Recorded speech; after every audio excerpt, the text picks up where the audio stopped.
£33 million of taxpayers' money has been spent on the new wing at St Mary's in Paddington, and another £6 million on equipment. But 3 of the 8 operating theatres built to replace the hospital's outdated ones will remain unused. So will 3 out of 8 wards and roughly half the intensive care wards. There's not enough money to run them. Nigel Harris, a consultant orthopaedic surgeon and chairman of the commission team for the wing, will be in Downing Street tomorrow, handing in a petition, appalled at what's happening to the health service. The unused facilities make him bitterly regret speaking on behalf of the Tory party during the election campaign.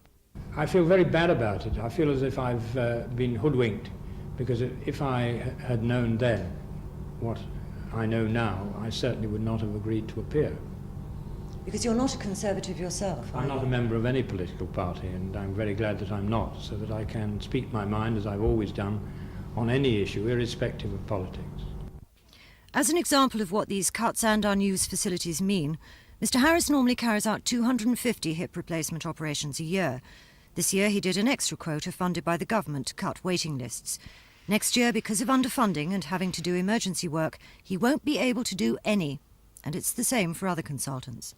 When my clinical judgment is being interfered with by government, health authorities, for whatever reason, then as far as I'm concerned, that's the end of the road. And after 40 years loyal service to the health service and my patients, I think it's absolutely nothing less than tragic that we've come to this position.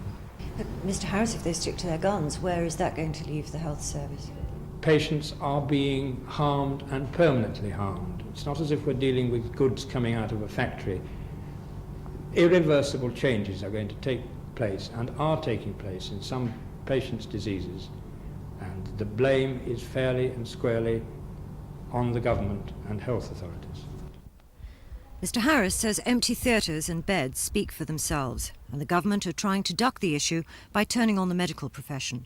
Tricia Ingram's Thames News.